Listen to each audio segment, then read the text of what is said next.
ಕೋಲಾರ ಜಿಲ್ಲೆಯ ಶ್ರೀನಿವಾಸಪುರ ತಾಲೂಕು ವ್ಯಾಪ್ತಿಯ ಯಲ್ದೂರು ಗ್ರಾಮದ ಬಳಿ ಉದ್ವಿಗ್ನ ಪರಿಸ್ಥಿತಿ ನಿರ್ಮಾಣವಾಗಿದೆ. ಆಂಜನೇಯ ಸ್ವಾಮಿ ದೇವಾಲಯದ ಜಮೀನನ್ನು ಅಕ್ರಮವಾಗಿ ಕಬಳಿಸಲಾಗಿದೆ ಎಂದು ಆರೋಪಿಸಿ ನೂರಾರು ಗ್ರಾಮಸ್ಥರು ಬೃಹತ್ ಪ್ರತಿಭಟನೆ ನಡೆಸಿದ್ದಾರೆ. ಯಲ್ದೂರು ಗ್ರಾಮದ ಸರ್ವೆ ನಂಬರ್ 42ರಲ್ಲಿ ಇರುವ ಕಂಬರಾಯಣ ಬೆಟ್ಟದಲ್ಲಿ ಆಂಜನೇಯ ಸ್ವಾಮಿ ದೇವಾಲಯ ನೆಲೆಸಿದ್ದು, ಸುಮಾರು 9 ಎಕರೆ ಗೋಮಾಳ ಜಮೀನನ್ನು ದೇವಾಲಯಕ್ಕೆ ಮೀಸಲಿಡಬೇಕೆಂದು ಗ್ರಾಮಸ್ಥರು ಕಳೆದ 13 ವರ್ಷಗಳಿಂದ ಹೋರಾಟ ನಡೆಸುತ್ತಿದ್ದಾರೆ. ಇದೇ ಗ್ರಾಮದ ಶಿವಣ್ಣ ಹಾಗೂ ಸೊನ್ನೇಗೌಡ ಎಂಬುವರು ಜಮೀನನ್ನು ಅಕ್ರಮವಾಗಿ ಒತ್ತುವರಿ ಮಾಡಿಕೊಂಡಿದ್ದಾರೆ ಎಂಬುದು ಗ್ರಾಮಸ್ಥರ ಆರೋಪ. ಇಂದು ಒತ್ತುವರಿ ತೆರವು ಸಂಬಂಧ ಸರ್ವೆ ಕಾರ್ಯ ನಿಗದಿಯಾಗಿದ್ದರೂ ಅಧಿಕಾರಿಗಳು ಸ್ಥಳಕ್ಕೆ ಆಗಮಿಸದ ಕಾರಣ ಗ್ರಾಮಸ್ಥರು ಆಕ್ರೋಶ ತೀವ್ರಗೊಂಡಿತು. ಜೈ ಶ್ರೀರಾಮ್ ಘೋಷಣೆಗಳೊಂದಿಗೆ ಅಕ್ರಮ ತಂತಿ ಬೇಲಿ ಹಾಗೂ ಕಾಂಪೌಂಡ್ಗಳನ್ನು ಗ್ರಾಮಸ್ಥರು ಕಿತ್ತೆಸೆದರು. ಪರಿಸ್ಥಿತಿ ನಿಯಂತ್ರಿಸಲು ಪೊಲೀಸರು ಹರಸಾಹಸ ಪಟ್ಟರು.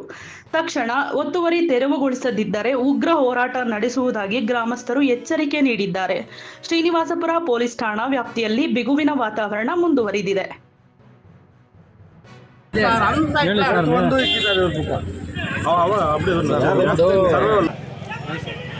ಎಲ್ಲರಿಗೂ ಲೆಟರ್ ಎಲ್ಲ ಕೊಟ್ಟು ಇವತ್ತು ಫೈನಲ್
ನಾವು ಸರ್ಕಾರಿ ಕಂದಾಯ ಅಧಿಕಾರಿಗಳು ತಾಲೂಕು ಮತ್ತು ಜಿಲ್ಲೆ ಇವ್ರ ಹತ್ರ 13 ವರ್ಷಗಳ ಕಾಲ ನಿರಂತರವಾಗಿ ಹೋರಾಟ ನಡೆಸ್ತಾನೆ ಇದ್ದೀವಿ. ಇದು ಯಲ್ದೂರು ಹುಟ್ಟಿದಾಗಿದ್ದ ಆಂಜನೇಯ ಸ್ವಾಮಿ ದೇವಸ್ಥಾನ ಕಂಬಾರಾಯನ ಬೆಟ್ಟ ಅಂತ. ಈ ಬೆಟ್ಟದ ಮೇಲೆ ಯಲ್ದೂರು ಹುಟ್ಟಿದಾಗಿಂದ ಪೂಜೆಗಳು ನಡೀತೈತೆ. ಇದು 9 ಎಕರೆ ಗೋಮಾಳದ ಜಮೀನು ಕಂಬಾರಾಯನ ಬೆಟ್ಟಕ್ಕೆ ಮೀಸಲು ಅಂತೇಳಿ DC ಆರ್ಡ್ರ್ ಮಾಡವ್ರೆ. ಆದ್ರೂ ಇದಕ್ಕೆ ಈ ಆರ್ಡ್ರ್ ಮಾಡಿರೋ ಜಾಗದಲ್ಲಿ ಶಿವಣ್ಣ ಅನ್ನೋರು ಮತ್ತು ಸೊನ್ನೇಗೌಡ ಕೋಳಿ ಫಾರಂ ಸೊನ್ನೇಗೌಡ ಅನ್ನೋರು ಅಕ್ವೇರ್ ಮಾಡಿಕೊಂಡು ಈ ಬೆಟ್ಟನ ನಾಶ ಮಾಡ್ತಾ ಇದ್ದಾರೆ. ಇದು ಪರಿಸರಕ್ಕೆ ಸ್ವಲ್ಪ ತೊಂದರೆ ಆಗ್ತಾ ಇದೆ ಮತ್ತು ಬೆಟ್ಟಕ್ಕೆ ಹಾನಿ ಆಗ್ತೈತೆ. ಇವ್ರಿಗೆ 11 ವರ್ಷದಿಂದ ನಾನು ಯಲ್ದೂರು VA ಇಂದ ಹಿಡಿದು ಪ್ರಧಾನ ಕಂದಾಯ ಕಾರ್ಯದರ್ಶಿಗಳು ಬೆಂಗಳೂರು ಅವ್ರ ತನಕನೂ ನ್ಯಾಯಕ್ಕೋಸ್ಕರ 13 ವರ್ಷಗಳು ಹೋರಾಟ ಮಾಡಿದ್ರು ಯಾವುದೇ ಕಾರ್ಯಕ್ರಮ ನಡೆದಿಲ್ಲ. ಇಲ್ಲಿ ಒತ್ತುವರಿದಾರರು ಮತ್ತೆ ಬಂದು ಈ ಬೆಟ್ಟನ ಹಿಂಗೆ ನಾಶ ಮಾಡ್ತಾನೆ ಇದ್ದಾರೆ. ನಾವು ಒತ್ತುವರಿ ಮಾಡಬಾರ್ದು ಅಂತೇಳಿ ಅರ್ಜಿಗಳು ಕೊಡ್ತಾನೇ ಇದ್ದೀವಿ. ಆದ್ರೂ ಯಾವುದೇ ಒಂದು ತರನಾದ ಕಾರ್ಯಕ್ರಮ ತಗೊಳ್ಳಿಲ್ಲ ಅವ್ರ ಮೇಲೆ. DC ಫೋನ್ ಮಾಡಿದ್ರು ಈ ತಹಸೀಲ್ದಾರ್ ಅವ್ರ ಮೇಲೆ ಭೂ ಕಬಳಿಕೆ ಕೇಸ್ ಹಾಕಿ ಅಂತ 21ರಲ್ಲಿ. ಆದರೆ ಅವರು 21ರಲ್ಲಿ ಶಿವಣ್ಣನ ಮೇಲೆ ಕೇಸ್ ಆಗಲಿಲ್ಲ. ಒತ್ತುವರಿ ತೆರವು ಮಾಡಿ ಅಂತ 21ರಲ್ಲಿ ನಮಗೆ ಈ ಲೆಟರ್ ಕೊಟ್ಟರು. ತೆರವು ಮಾಡಲಿಲ್ಲ. ಇದು ರಾತ್ರಿ ಹೊತ್ತು ಸಂಜೆ ಹೊತ್ತು ರಜಾ ದಿನಗಳಲ್ಲಿ ಬಂದು ಈ ಬೆಟ್ಟನ ಹಿಂಗೆ ಸರ್ವನಾಶ ಮಾಡ್ತಾ ಇದ್ದಾರೆ. ಸರ್ವನಾಶ ಆಗೋಗಿದೆ. ಇವಾಗ ಇಲ್ಲಿಂದ ನಾವು ಮೇಲೆ ಮೆಟ್ಲತ್ಕೊಂಡು ಹೋಗ್ತಾ ಇದ್ವಿ ಮೇಲಕ್ಕೆ.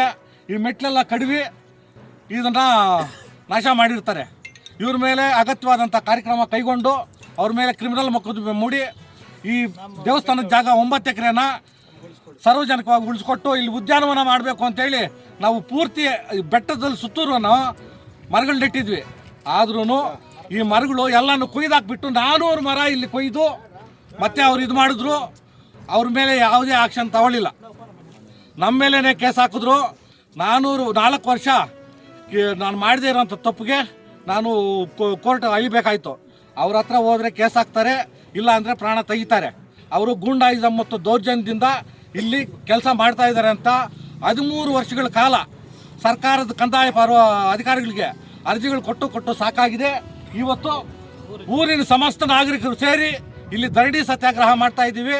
ಈ ಧರಣಿ ಸತ್ಯಾಗ್ರಹದಲ್ಲಿ DC ಕೊಟ್ಟಿದ್ದೀವಿ, ತಾಲೂಕು ತಹಸೀಲ್ದಾರ್ಗೂ ಕೊಟ್ಟಿದ್ದೀವಿ. ಮಾಡ್ತೀವಿ ಅಂತ ನಾವೇನು ಹಂಗೆ ಬಂದು ಇಲ್ಲಿ ಧರಣಿ ಮಾಡ್ತಾ ಇಲ್ಲ. ಇಲ್ಲಿ ಬಂದು ನಮ್ಮ ಸಮಸ್ಯೆಯನ್ನು ಪರಿಷ್ಕಾರ ಮಾಡಿಕೊಡ್ಬೇಕಂತೆ ಕೈ ಮುಗಿದು ಕೇಳ್ಕೊಳ್ತಾ ಇದ್ದೀನಿ ತಾಲೂಕು ಕಂದಾಯ ಅಧಿಕಾರಿಗಳನ್ನು.